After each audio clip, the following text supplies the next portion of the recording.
UNTV News and Rescue.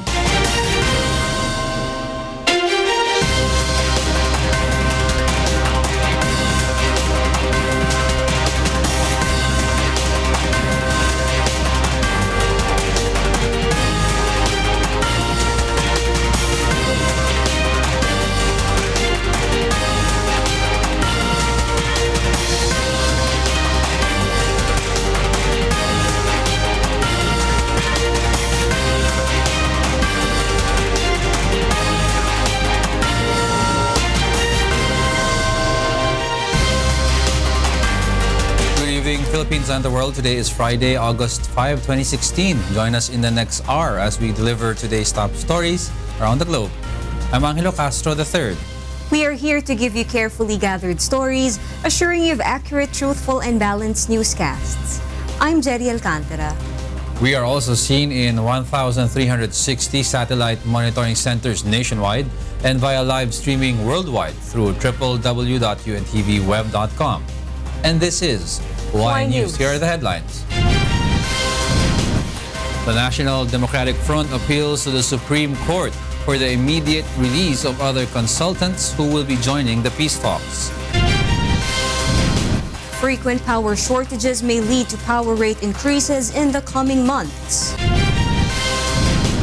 The Philippine Chamber of Commerce and Industry believes that scrapping the age requirement among job seekers gives opportunity for experienced workers to seek for re-employment.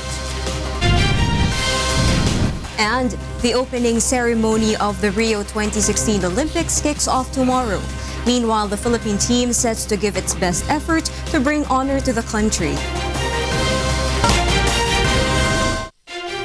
First in the news, 3 local chief executives involved in illegal drugs surrendered to Police Chief Ronald De La Rosa today. They were Maging Lanao del Sur Mayor Mamaulan Abinal Mulok, Marantao Lanao del Sur former Mayor Muhammad Ali Abunal, and Ampatuan Maguindanao Mayor Rasul Sangki. The 3 were downlines of former Maging Mayor Johaira Abinal alias Mayora Marimar, the so-called drug queen of the South, and was arrested in Cagayan de Oro just recently. They confessed to supplying shabu in Cavite, Quiapo, and Caloocan from 2000 to 2001. They said they are willing to cooperate with authorities by naming their cohorts in trading illegal drugs. CIDG Director Police Chief Superintendent Roel Obusan said the 3 will undergo drug tests after they submit their statements about their involvement in illegal drug trade before they'll be sent home. Malaki ang value nun, it is already a declaration against themselves, di ba? So we will try to evaluate if that admission or confession available siya for filing of a case against them. They voluntarily surrendered to me personally because they heard they received the information that they are in the watch list of the President. National Police leadership has lost patience with alleged drug lord Kerwin Espinosa. Leia Ilagan will tell us why. Gusto ko nga hawakan ko yung ulo ng Kerwin yan at ganun ko sa kamera ninyo, sa lens sa kamera. Ito yung mukha ng gagong drug lord na ito. Sige, hampasin ninyo ng kamera. PNP Chief Police Director General Ronald Bato de la Rosa was furious with Kerwin Espinosa, the alleged big-time drug lord in Eastern Visayas, after the latter surrendered filler yesterday, but still a no-show until now. Thus, de la Rosa has this to warn him. Yung pamilya mo, iibig ko na sa White House. Kerwin, ayun lang umalis hanggat hindi ka raw dumating. So, kung hindi ka magdating ngayon, hindi ka pa mag-surrender, then your family will be put in jeopardy. Paalisin ko na sa White House, pauwiin ko sa inyo, then bahala na sila sa buhay nila. Mayor Espinosa's legal counsel has agreed to send the Espinosas to Leyte, but he is asking to provide them with escorts from Camp Crame and on the way to the airport. Kasi kini-question na rin ng public yung continued stay ng mga Espinosas doon.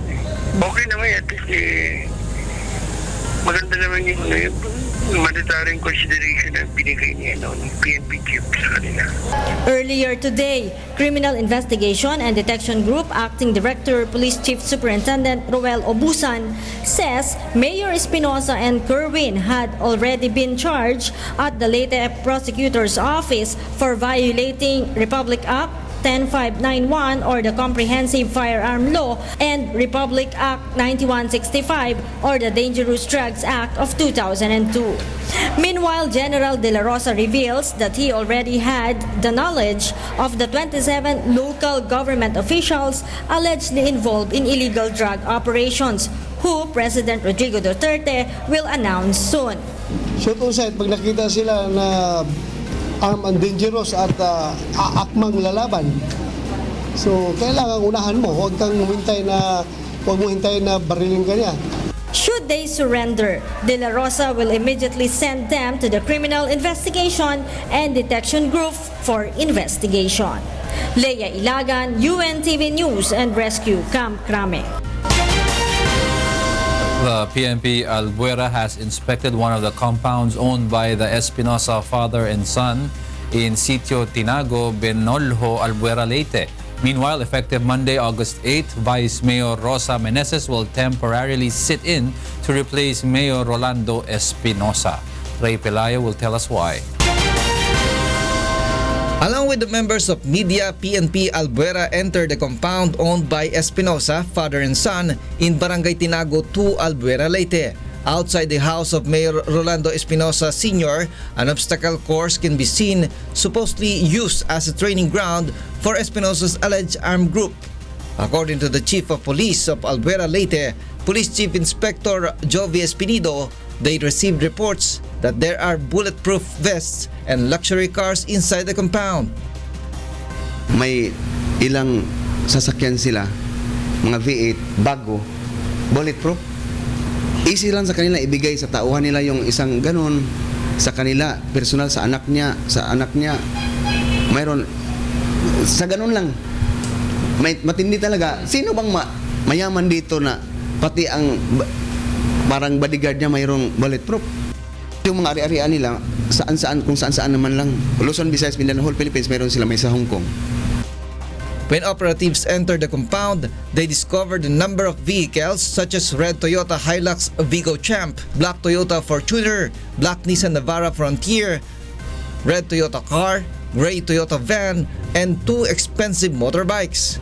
They also found various models of jet ski and speedboat.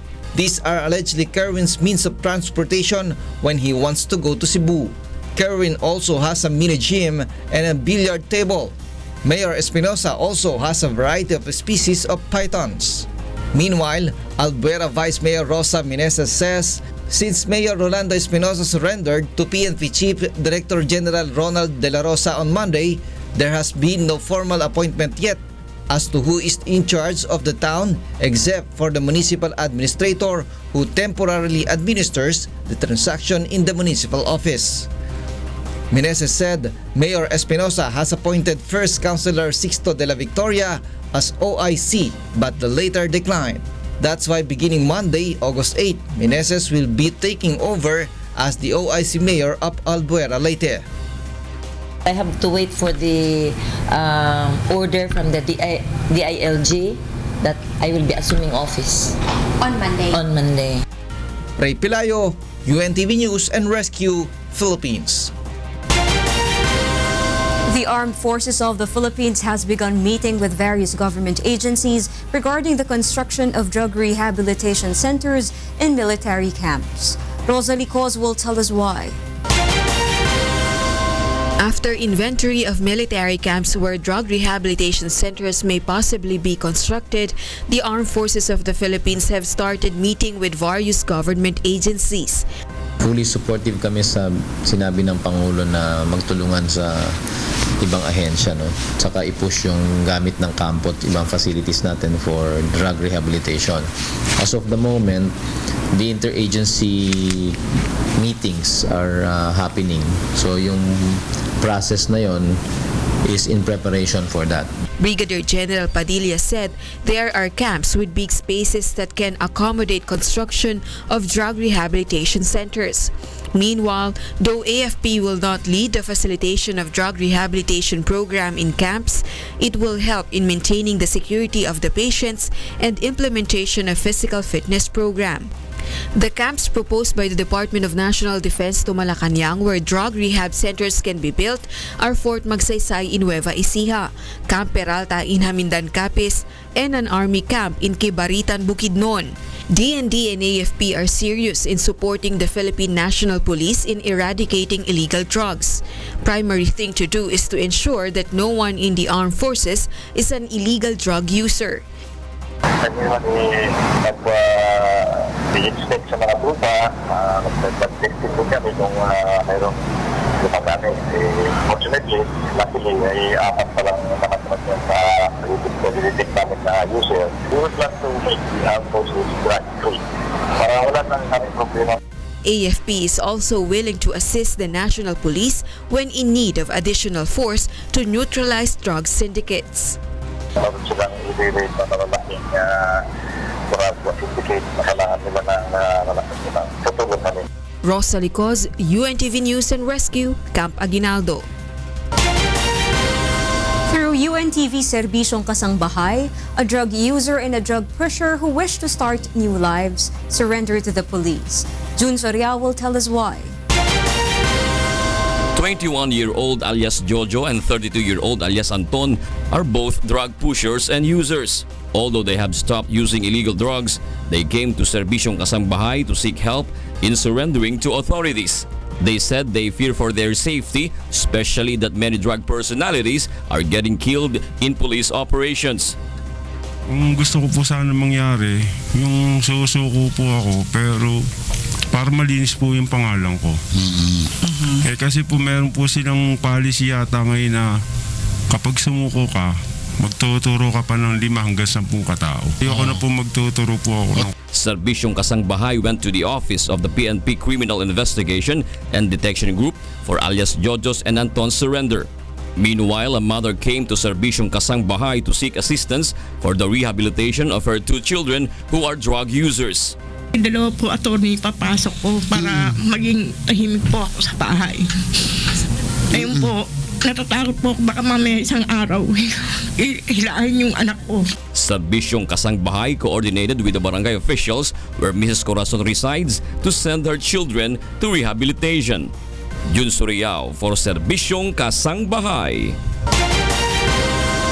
Bad weather conditions did not stop President Rodrigo Duterte from visiting the camps based in the Visayas. Gladys Tawabi is in Cebu to tell us why live. Yes, good evening, Gladys. Yes, good evening, Jerry.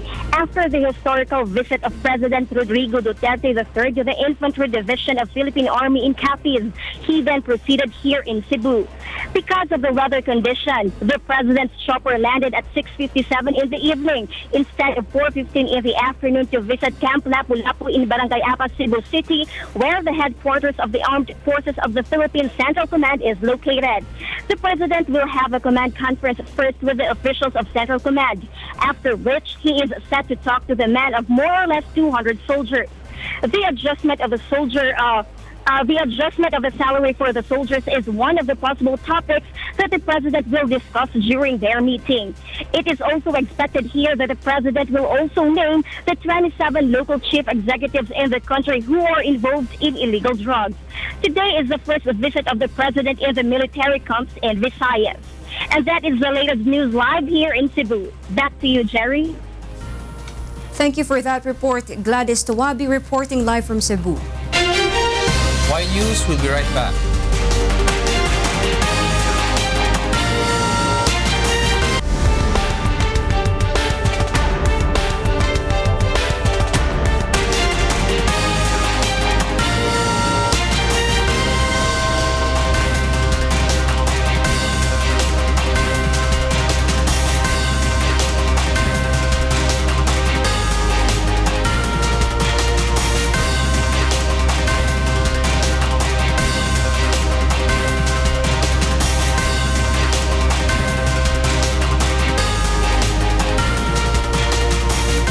Legal consultants of the National Democratic Front, or NDF, are going to seek for the immediate release of other peace consultants who will be among the participants in the peace talks, which is set to begin on August 20 in Oslo, Norway. Roderick Mendoza will tell us why. The Supreme Court has denied the request of the government to release spouses Benito and Wilma Jamzon to allow them to participate in the peace talks, which is set to start this last week of August. The Jamzon couple are invited as consultants in the resumption of peace negotiations between the government and the rebel group CPP, NPA, and DF. The High Court also denied the request of the Solicitor General for the release of 8 other NDF peace panel consultants. The Supreme Court points out that there are pending cases before the regional trial courts against the Jamzon couple and other NDF consultants, and therefore, it is the lower courts who has jurisdiction over their release. Attorney Edre Olalia says they are filing motions for bail before the courts for the release of the Jamzons and other consultants. But he adds that these should have corresponding motions from the DOJ to expedite court's approval, especially that there are only 2 weeks left before the peace talks resumes. So may motion kami, may motion sila para pag ako yung husgado, sasabihin ko, teka muna, wala naman palang pagtatalo, di mas malakas yung chance na i-grant. Olalia adds that they trust that the trial courts will take into account the resolution of the High Court.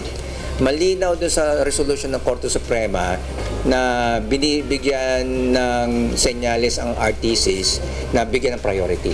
Malinaw yun eh. Pangalawa, bigyan ng karampatang konsiderasyon yung importansya ng paglahok ng mga consultants dito sa peace negotiations. He says the role of the consultants is vital to the outcome of the peace talks. Kasi involved sila sa negotiations eh. Based sa experience, sa knowledge, sa consultations sa on the ground, para na magkaroon ng makasaysayan at makabuluhan resumption. Pagbigyan na. Meanwhile, the Supreme Court has confirmed the bail of former Bayan Muna Party List Representative Satur Ocampo and 2 other consultants, Randall Etchanes and Vicente Ladlad. Aside from the 2, 20 other NDF consultants should be freed to allow them to participate in the peace negotiations. Roderick Mendoza, UNTV News and Rescue, Manila. A private company wants to revive the freight train service at the Manila Port area. Mon Hocson will tell us why. There is a possibility that traffic may be decongested once the freight service in Manila Port area is revived. Once approved, all shipment will be delivered by a train going to different points in Metro Manila. MRail, a Meralco subsidiary, will lead the project. When the service becomes operational, tulad ng sinabi namin, it would at least help decongest the major arteries of Manila like South Luzon Expressway, Rojas Boulevard, and also CM Recto, all the major arteries within the city of Manila itself going to the port. The freight train service can make 8 trips a day and can accommodate 30 containers per train. It is expected that more than 200 trucks will be reduced on the streets and will decongest traffic in Manila. MRail will first start the freight service from Manila Port area to Calamba, Laguna, and this will be later followed by a freight service going to Subic and Clark in Pampanga. MRail will use the rail of the Philippine National Railways in their operation. The freight service will operate in the evening as not to affect the commuters of the PNR. It will also help to reduce the price of some products. Ang presyo ng produkto sa shelf includes manufacturing cost and the cost to move the products. Ngayon, kung mapapababa natin yung cost of logistics, definitely it may have an impact in the retail prices of the commodities. The rail business is one of the first businesses of Meralco, which stands for Manila Electric Rail and Light Company. Mon Hocson, UNTV News and Rescue, Pasig City. Based on a new law, great opportunities await individuals of advanced age who are skilled and are still able to work. Ayako Miguel will tell us why. The Anti-Age Discrimination in Employment Act or Republic Act 10911 has already been enacted into law after former President Aquino failed to sign it 30 days following its receipt by Malacanang from Congress. Republic Act 10911 states that age should not be a basis for an employer in hiring applicants. The law covers all employers such as contractors, local and national government or in any organization. So, majority age dapat 18, tapos ang retirement age 65. So in between those ages, dapat hindi ka pwedeng ma-discriminate against, no, when it comes to employment. Ang dapat tinitingnan sa'yo ang iyong kakayahan at hindi ang iyong edad. The Philippine Chamber of Commerce and Industry also agrees with the passage of the new law. According to PCCI Chairperson Donald D., work opportunities will be given to those who are skilled but were not hired previously due to set age requirements of not older than 40 years old. I mean, we have no strong objection about it. We never naman discriminated people because of age. For the jobs that does not require skills or dexterity from the youth, we hire more experienced workers. In fact, we like that because they're more stable. The contents of the Republic Act 10911 also say that employers who will violate it will be fined 50,000 pesos to 500,000 pesos and will be imprisoned at the court's discretion. In the new law, it is considered illegal and unlawful to lay off employees, deny them promotions and training opportunities, and reduce their salary because of age. Katulad ko, medyo malakas pa ako. I'm already 73 pero kung pwede ako magtrabaho, pwede pa ako magtrabaho. Sa opisina naman ako eh. Gusto ko nga may trabaho na yung hanggang kaya ko pa. Aiko Miguel, UNTV News and Rescue, Quezon City. There's a big possibility that power rates in Luzon may increase. Monokson will tell us why. Red alert was raised again in Luzon. Many plants are on forced outage, including Calaca Unit 2, Malaya Unit 1, Pagbilao Unit 2, SL Tech Unit 1, and Ilihan Power Plant. Malaya was scheduled to be activated but was halted due to some problems. At 2 p.m., there was a deficiency of 200 megawatts of power in Luzon. Meralco said this might have an effect on the power rate. Historically kasi, kung pagbabatayan natin previous data that we have, may pressure, no, for prices to go up. Meralco instructed all the members of the interruptible load program to use their generators to relieve the supply shortage. But it is not enough. That is why Meralco decided to implement a 2 to 3 hour rotational brownout. Areas affected includes Cavite, Batangas, portion of Bulacan, Caloocan City, Las Piñas, Manila, portion of Balintawak, Greater Fairview, Novaliches, San Bartolome, San Jose and Tandangsora in Quezon City, and some portion of Valenzuela. The eatery of Bet experienced power outage at 2 p.m. Talagang sobrang init, di ba? Kasi wala kang magamit na electric fan o ang dilim. Siyempre, yung commercial site kailangan maliwanag. Yun, ang init talaga. Meralco implement the rotational brownout to alleviate the supply. We're trying to balance the system by trying to manage demand based on what is available in terms of supply. This is the 9th time Luzon experienced a power supply shortage since July 26. Meanwhile, Bayan Muna will conduct an investigation for the frequent yellow and red alert warnings in the Luzon grid. Mon Hokson, UNTV News and Rescue, Pasig City. The Department of Foreign Affairs and the Land Transportation Office have expressed the possibility of imposing an increase in government fees for their services. Joyce Balancho will tell us why. Senate Minority Leader Ralph Recto has filed a bill proposing a 6-year ban in increasing government fees for services like processing of passports, driver's licenses, permits, and other government documents. Recto says the national government and local government units have been collecting more than 53 billion pesos each year for processing and other services. The senator adds that given this, the government should be efficient in delivering these services to the public.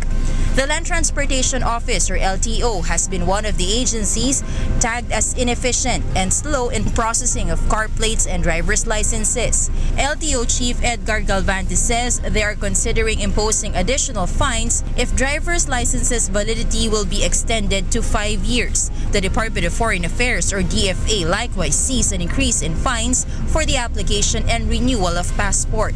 Currently, passport processing costs 950 pesos to 1,200 pesos. But DFA Assistant Secretary Charles Jose said they might impose some adjustments in case the validity of passport be extended to 10 years. Kung gustong habahan yung validity from 5 years to 10 years, so it stands to reason, no, na kailangan dagdagan yung pages. Otherwise, mabilis din mauubos yung pages kung so kailangan na rin mag-renew bago pa matapos yung 10 years. So sa pagdagdag ng pages, of course, may dagdag na questions. The public has expressed mixed views on the matter. Siguro sa akin okay lang kahit wag lang ma-double yung price. Siguro half na itong 950, okay lang. Pero kung ma-double yung price, parang hindi na ata. Kung longer din yung validity ng passport, then okay siya para kaysa pabalik-balik lagi. Para kung 10 years siya, better para hindi lagi babalik for passport renewal. The DFA says even before raising fees for passport processing, they have instituted reforms to fast-track everything. Marami na kami na-institute na mga measures, no, and reforms para mapabilis yung process during the last couple of months, no. Kabilang na rito yung pag-adapt ng bagong online appointment system at sa loob ni ASEAN nagkaroon kami ng reconfiguration, no, para ma-improve yung time and motion. Joyce Balancio, UNTV News and Rescue, Senate of the Philippines. The Commission on Higher Education issued today guidelines of the implementation of the Mandatory Reserve Officers Training Corps, or ROTC, in the event that it will be approved in the higher education curriculum. Joanna will tell us why. We have to study the impact of NSTP and what is the consequence of the fact that without ROTC there is a decline in our reserve force, no? What does this mean? So that has to be studied very rigorously. Also, we would like to study the proposals on the restoration of mandatory ROTC. We have been in close dialogue with the UP Vanguard. No? They're the main proponents of this, and they have a number of suggestions. So we will study that also very closely. This was the statement of Commission on Higher Education Chair Patricia Licuanan on the possible implementation of mandatory ROTC among colleges in accordance with the proposal of President Rodrigo Duterte. According to Licuanan, CHED supports the said proposal of the President, but the process of how to implement this must be clarified. In a discussion held by CHED together with the media earlier today, Licuanan presented some suggestions to strengthen the implementation of ROTC in higher education. Among these suggestions are the issuance of memorandum order requiring all state universities and colleges in the country to offer ROTC course in their schools. The agency is also proposing to include ROTC in courses such as criminology, maritime studies, and the like so that more students will take up these courses. CHED also wants to study the possibility of using ROTC in hazing incidents. Meanwhile, Defense Secretary Delfin Lorenzana is also in favor of studying the implementation of mandatory ROTC to avoid this kind of cases to happen. Kaya ito ngayon, kailangan gawin natin maayos ito para correct, para maiwasan natin lahat yung mga magkakaroon ng mga abuses na nangyari noon. Licuanan also believes that mandatory ROTC is a good step in increasing the number of our reserve force to be utilized in times of emergencies. But I fully subscribe to the fact that developing love of country and patriotism can be achieved in many ways, no, and not just through ROTC. The major point, I think, for ROTC is the need for a reserve force, no, and that can be called upon during times of emergency. John Nano, UNTV News and Rescue, Quezon City. House Majority Leader Rodolfo Fariñas calls on the public not to worry over the proposal to change the charter. Grace Casin tells us why. In the height of the discussions about charter change, House Majority Floor Leader Rodolfo Fariñas made a statement that the House leadership is decided to push for constituent assembly, saying that vested interest is more likely to occur in CONCON. Because all vested interest or all those sectors with vested interest, i-finance nila yung kandidato. So kung ako isang negosyante na may sector ako, mining industry, i-finance ko yung mga tao dyan para manalo yung delegado ko. The majority leader also proposes to tentatively stop the legislation of new bills once changes in the charter begins. You might as well stop legislation first. Kasi nga, you're talking of divorce. You're talking of death penalty. Gagawa yung CONCON. Bawal pala yun. E di sayang lang yung ginawa mong batas. The majority leader assures that every provisions in the new constitution is subject to the approval of the people. Kailangan maintindihan lang po ng tao na wala pwedeng mapalitan, mabago, maamyendahan sa konstitusyon na wala po kayong pahintulot. He adds that the lawmakers can just recommend amendments to the Constitution, but the final say is in the hands of the people. Ang konstitusyon po pwede lang mabago yan kung pubutuhan ng tao. Hindi po pwede. You cannot even change a comma or a period in the Constitution without approval of the Filipino people. This coming Tuesday, the House and the Senate will have a meeting to discuss what their steps in changing the charter will be. Grace Casin, UNTV News and Rescue, Quezon City. The Intertropical Convergence Zone is affecting Palawan, Visayas, and Mindanao. Rosalie Cos is in Quezon City to tell us why. Good evening. The Philippine Atmospheric, Geophysical and Astronomical Services Administration or PAG-ASA says the Intertropical Convergence Zone or ITCZ is seen to bring rains in Palawan, Visayas and Mindanao. Over Palawan, Bicol Region, Visayas and Mindanao, cloudy skies with light to moderate rains and thunderstorms will be experienced. While over Metro Manila, the rest of Luzon, partly cloudy to cloudy skies with isolated rain showers or thunderstorms will prevail. Coastal waters over Luzon will be moderate to rough since moderate to strong winds blowing from the southwest to west will prevail over Luzon.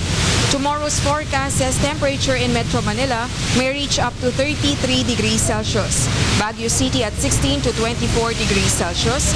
Puerto Princesa at 32 degrees Celsius, while the hottest may be recorded in Tuguegarao at 35 degrees Celsius.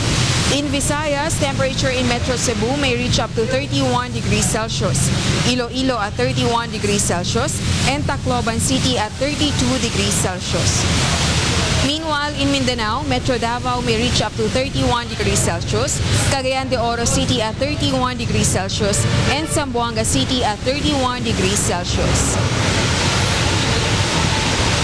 The State Weather Bureau says expect rainy weekend, especially at the western section of Visayas and Mindanao due to southwest monsoon being intensified by a tropical cyclone outside the Philippine area of responsibility. Keep yourself updated with the latest weather report. Back to studio. Thank you for that report, Rosalie Cos from Quezon City. Y News will be right back.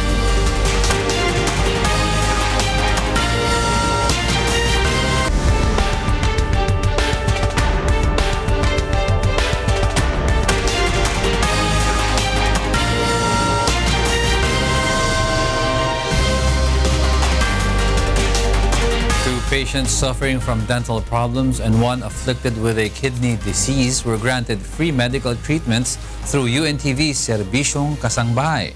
Bernard Dadis will tell us why. UNTV's public service continues for our compatriots in need. This is possible with God's help and cooperation of various doctors and specialists who take part in the goal of Serbisyong Kasangbahay. Among those assisted by the program are 2 dental patients who were in dire need of consultation with a dentist. But with the help of Serbisyong Kasangbahay, their dental problems were immediately addressed. Niya po is sa bandang likuran niya, hindi po siya makakain ng mabuti kasi marami po siyang missing teeth. Kukuha po tayo ng x-ray and then pagka nakita natin na safe to proceed with the restoration, with the pasta, lalagyan na po natin ng pasta. And as an update about Merly Ojena's medical concern, she was able to undergo an operation for her kidney ailment with the help of Fatima University Medical Center. Mrs. Ojena came to Serbisyong Kasangbahay last July 29, but now she no longer has to worry. Pag may PhilHealth, okay na yon. Alam mo naman kuya, partner kuya, PF is waived. So, ayan, wala nang professional fee. Si Dr. Joseph Lee. Salamat. We don't need any incisions or whatever, no? So, at least, yung pasyente hindi nakaka-feel. You see the smoke area coming here? Parang may parang smoke. Yun. Ibig sabihin, pag binablast mo siya, napupulverize ngayon yung outer covering ng stone mo. Ayan, parang may usok. Patients and doctors alike are thankful for the good opportunity brought by Kuya Daniel's program, which is aired on TV and simultaneously by Radio La Verdad 1350. Binabanggit lagi Ma'am Ani ni Kuya ay magbigay tayo ng totoong serbisyo, no? So pag magbigay tayo ng totoong serbisyo, it's always a pleasure na magbibigay tayo na bukal sa ating puso. Thank you pag very sinabing much. bukal sa puso, charity begins with the heart. Bernard Dalis, UNTV News and Rescue, Philippines. Argentines take to the streets over Tarifazo. Meanwhile, American authorities arrest suspected mafia members, while Indonesian authorities arrest suspected militants. Nunez will tell us why. In Argentina, groups of Argentines returned to the streets of Buenos Aires Thursday in various neighborhoods, among other sites in the country, to protest increases in consumer utility prices. The demonstrations come on the heels of a similar protest last month, after the conservative government announces price hikes will be capped at 400%. Argentine President Mauricio Macri had cut generous energy subsidies and raised utility rates in January shortly after taking office, saying fees frozen during previous governments had swollen to fiscal deficit and left the grid on the brink of collapse. They came out to the obelisk in downtown Buenos Aires bagging pots and pans, a symbol of protest in the South American nation. In Singapore, Indonesian authorities arrested 6 suspected militants on Batam Island today who were believed to be linked to the Islamic State group and plotting an attack on nearby Singapore, an Indonesian police spokesman said.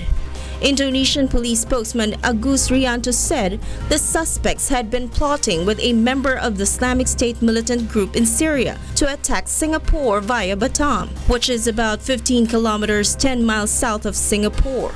The 6 suspects were suspected to have links to Baron Naim, an Indonesian fighting for Islamic State in Syria, police said. Singapore said it had stepped up its internal and border security.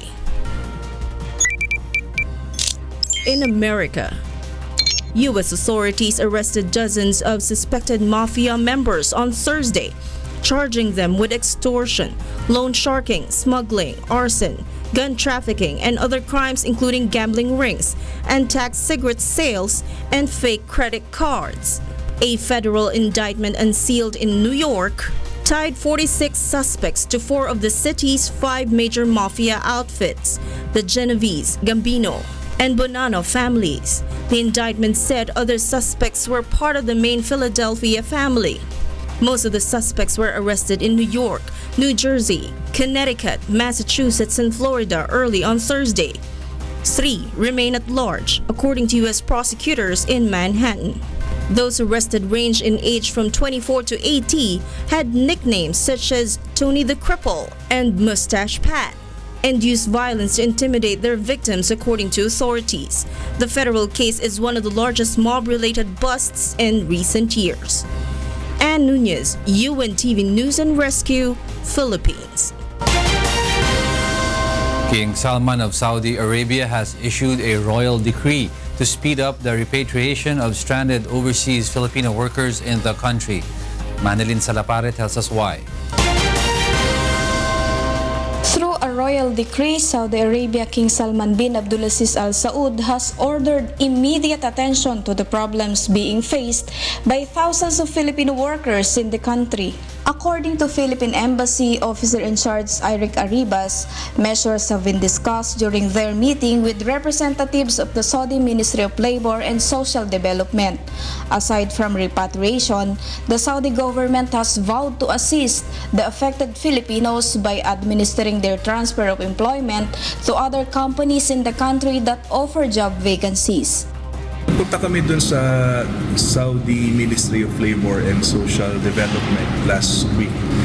Ang kasama ko doon sa meeting na yon ay si Undersecretary ng Labor si Riaco Lagunsad, si PUEE Administrator Hans Kapdak at yung ating labor attaché dito na si Mr. Rustico de la Fuente.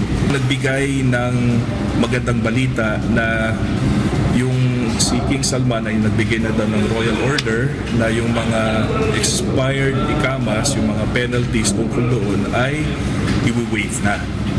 At ifa-facilitate nila yung pag-transfer ng sponsorship. For now, negotiations are being held to clarify the details of implementation of the said royal decree. According to Arribas, for now only big companies like Saudi Auger and Saudi Bin Laden Group are among those mentioned in their dialogue with the Saudi Ministry of Labor. Nevertheless, they will not set aside the situations of other Filipinos who also have concerns against their respective companies. He appeals for patience and understanding from our compatriots because they also need to act in accordance with the Saudi government. As of now, yung mga hindi ho kasama dito sa grupo ng mga Pilipino na to, ang tulo ho ay sa mga susunod pa ng mga pagkakataon. Pero sa ngayon, ang programa ho na ito ay para dito sa mga OFWs na na-stranded doon sa mga malalaking construction companies na nagkaroon ng problema. Next week, Labor Secretary Selbes Rebelo III is set to return to Saudi Arabia to personally attend to the developments of the negotiations. Manilin Salapare, UNTV News and Rescue, Riyadh, Saudi Arabia. Russian plane maker Sukhoi sets to show off luxury private jets for the athletes in Rio. Aaron Romero will tell us why. Tight sports schedules can mean athletes play in one country and get little time or opportunity to recover before landing in another country and being expected to play again. In a bid to address this, Russian aircraft manufacturer Sukhoi are to introduce a new concept to its fleet, the sports jet. The makers say it is the first aircraft designed specifically to accommodate professional sports teams during air travel. It could help combat the impact of air travel on exhausted athletes, including jet lag, hypoxia, and dehydration. Owners of the sports teams do invest millions and millions of dollars of their players, and they require the best performance out of them. So with a 50% of time traveling and being tired, they must, recover, relax, sleep, and check and analyze their, biometrics. The aircraft interior is equipped with medical gadgetry, which can monitor athletes during the flight, as well as physiotherapy equipment and massage facilities. The cabin will feature smart chairs with integrated biomedical sensors that will help physicians monitor the athlete's condition. A recovery zone will provide specialist equipment for physical therapy, including cryotherapy, myostimulation, press and manual lymphatic drainage, and massage. The sport jet concept is based on the Sukhoi Superjet 100, which can seat around 100 people. The SSJ-100 is already flying in Europe, Russia, and Mexico. Aaron Romero, UNTV News and Rescue, New York. The International Table Tennis Federation has launched the beach volleyball of table tennis and is confident of attracting new players. Aaron Romero is back to tell us why. The International Table Tennis Federation launched the beach volleyball of table tennis on Thursday in Rio de Janeiro, a day before the Olympic Games, aiming to attract more hobby players to participate in the sport. Table Tennis X, or the TTX, without constraints of venue compared to the traditional table tennis, can be played outside on the beach instead of indoors, as long as table is available. The president of the International Table Tennis Federation, Thomas Weichert, described it as a table tennis revolution. Now we create a new form of sport, and we thought Brazil is a very nice country to have a launch, and of course the Olympics are here, and we have here the nice beaches, the Brazilian culture, and everybody say the Brazilians, they have the in the blood, they have the music, and so we think a little bit more fun is good, and so we have to launch our TTX here, and then we would see what we develop in the next time. Vladimir Samsonov, the world number 9 and also the chair of the ITTF Athlete Committee, said TTX would attract more people to join this sport. I think it's really fun to play, and of course there is a huge difference to table tennis. Table tennis is a very complicated sport, you know, it's very fast, a lot of rotations, and but TTX is, I think it's quite accessible. Yeah, I think many people would love playing it, and as I said before, it's a lot of fun. Even though there is still no time frame as to where and when the TTX is able to be played at the Olympic arena, the International Table Tennis Federation President Weichert said it will be the future. Aaron Romero, UNTV News and Rescue, New York.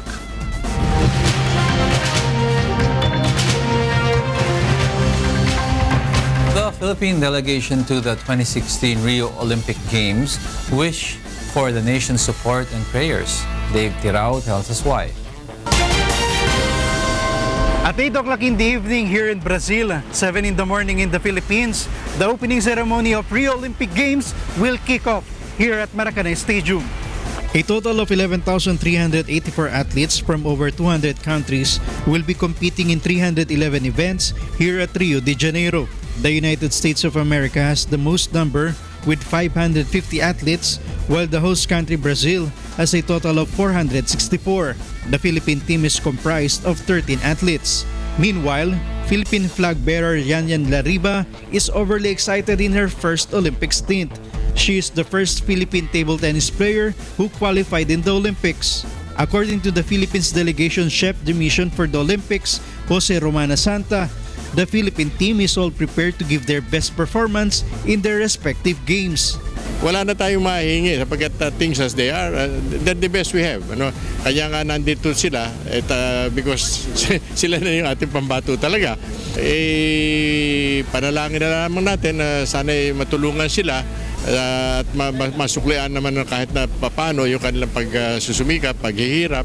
For their part, Philippine teams has thanked the support of our fellow Filipinos, especially to President Rodrigo Duterte. Each of them is determined to bring honor to our country. Naghihingi po ako ng tulong na sana ipag-pray niyo po kami sa aming mga laro.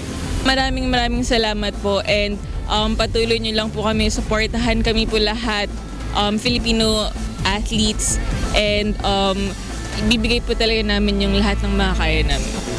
According to Chef de Mission Jose Romana Santa, despite the cold temperature, the Philippine delegation will don our traditional Barong Tagalog in the opening parade. But he assured that our delegates and athletes were protected by wearing body warmers. Dave Tirao, UNTV News and Rescue, Rio de Janeiro, Brazil. The Maracanã Stadium is expected to be filled with participants and spectators as the 2016 Rio Olympic Games kicks off. Roland Lahara will tell us why. This is Rio de Janeiro's Maracanã Stadium, where the opening and closing ceremonies of this year's biggest sporting event will take place. This is the first time that a South American country will be hosting the Olympic Games. Brazilian directors Fernando Meireles, Androsia Waddington, and Daniela Thomas will lead the opening night, which will be witnessed worldwide. Football legend Pelé is the one chosen to light the Olympic torch at Maracana Stadium during the opening ceremony. Officially named Estadio Jornalista Mario Filho, Maracana Stadium was opened in 1950. Its construction began on August 2, 1948, when Brazil won the bid to host the 1950 FIFA World Cup, witnessed by about 200,000 spectators. Since then, the stadium has become the favorite venue for sporting and non-sporting events, with the 2014 FIFA World Cup as the latest. After its renovation into an all-seater stadium, it can now accommodate up to 78,000 people. The entire renovation has been budgeted with up to $500 million. Roland Lahara, UNTV News and Rescue, Rio de Janeiro, Brazil. Cosmo the robot, inspired by Pixar animations like Cars and WALL-E, shows off its capabilities prior to public release in October. Joyce Balancho tells us why. A new palm-sized robot called Cosmo is vying to become a favorite toy, equipped with a cheeky personality and hopes for a possible future entertainment franchise. Cosmo is not the first smartphone-controlled robot toy. Similar products are available that can teach kids to decode or just play games and perform tricks, such as Firo's popular smartphone-controlled Star Wars BB-8 droid. Cosmo's very sophisticated. There's almost over 300 components that go inside of him. A lot of computation, a lot of sensors, a lot of motors. He has a camera which he uses for computer vision to understand his environment. He wants to be this Jedi Master, but he's not quite there yet, so he has to kind of uncover his skills and learn games and activities that he can do and get better at them. And you're there to help. Cosmo's personality is driven by artificial intelligence as he learns to recognize familiar faces and play games such as Quick Tap, in which he challenges a player to match colors. Our inspiration was, as we were looking at these movies from Pixar, from DreamWorks, and these incredible characters, we started asking what would it take to make a character like that actually come to life in the real world, and not just in terms of like emotional expressiveness, but truly in understanding their environment, using robotics, AI to recognize people, recognize objects, play games, and feel like they're actually alive. Joyce Balancho, UNTV News and Rescue, Philippines. Filipino talents are never left behind when it comes to being a Marvel hero. Bernardades tells us why. Superman, X-Men, Suicide Squad. These are just some of the Marvel and DC characters that have become famous globally. But no one would ever think that some Filipinos are behind these comic characters. This is Will Sportacio from Cavite, who is now a renowned Filipino-American comic book writer and artist in America. Some of his notable works are The Punisher, X-Factor, Uncanny X-Men, Iron Man, Wetworks, and Spawn. Will said Filipino talent is truly world-class. So I can take you to Sony, I can take you to Marvel, DC. We're not only line artists, but managers, directors, CEOs. We are everywhere. It's time we realize. Wills is among the Filipino artists who were invited in the Comic-Con International Convention in San Diego recently. Highlighted in the 4-day event are the comic books, science fictions, horror, animation, anime, video games, fantasy novels, among others. These Filipino international artists have this advice for aspiring Filipino comic artists. You just have to believe you can do it. And don't stop, just keep pushing. Kasi pag tumigil ka, just imagine this. If you spend like 3 years for your portfolio and then nare-reject ka pa rin, if you stop, yun yung talo. Okrayin nyo yung gawa ninyo and work from that. Kaya yun, be your own worst critic. If you work hard but you don't step out of your comfort zone to try things that you really are passionate about, it doesn't make sense at all. Bernardades, UNTV News and Rescue, Philippines. Have a happy weekend. Yes, happy weekend, everyone. Happy weekend, guys. Those are the reasons behind the news, August 5, 2016. I'm Angelo Castro III. Reasons we delivered to you as they unfold. I'm Jerry Alcantara. Because we need to know. We will always ask why. Thank you for watching Why News.